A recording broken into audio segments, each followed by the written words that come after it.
इमाम सल्लल्लाहु अलैहि वसल्लम ने देखा कि एक आदमी के सर को कुचला जा रहा है, तो आप सल्लल्लाहु अलैहि वसल्लम ने हज़रत जिब्राइल से पूछा, जिब्राइल बताइए ये कौन शख्स है कि जहन्नम के अंदर इसके सर को कुचला जा रहा है। तो हज़रत जिब्राइल अलैहिस्सलाम ने फरमाया कि ऐ मोहम्मद, ये तेरे उम्मत के वो बंदे हैं जो नमाज नहीं पढ़ते।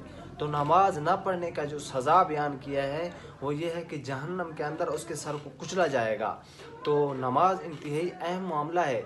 तो आप सल्लल्लाहु अलैहि वसल्लम ने फरमाया जो नमाज नहीं पढ़ेगा तो जो है ना मुसलमानों में और मोमिन के दरमियान जो फ़र्क है वो नमाज फ़र्क करती है। तो आप सल्लल्लाहु अलैहि वसल्लम ने फरमाया कि नमाज जो है ये मेरी आंखों की ठंडक है। और आप सल्लल्लाहु अलैहि वसल्लम ने फरमाया कि नमाज जो है ये मोमिन का मेराज है।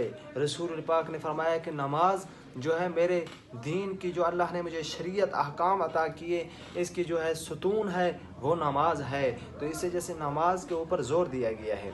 हज़रत अली और हज़रत अब्बास रज़ी अल्लाह अन्हु के ग़ालिबन इन्हीं दो सहाबा इकराम के सहारे आप सल्लल्लाहु अलैहि वसल्लम के जब आखिरी लम्हात थे, शदीद बीमार थे, मस्जिद तक जा नहीं सकते थे, तो आप सल्लल्लाहु अलैहि वसल्लम ने इनको बुलाया और उनके कंधों के सहारे आप सल्लल्लाहु अलैहि वसल्लम मस्जिद तक गए। हदीस शरीफ के अंदर आता है वो पाँव के निशानात भी थे, आप वसल्लम क्योंकि सहारे उनके गए थे, खुद अपने पाँव के ऊपर खड़ा नहीं हो सकते थे। तो इस वजह से आखिरी वक्त में भी नमाज अदा की। और आप सल्लल्लाहु अलैहि वसल्लम ने फरमाया कि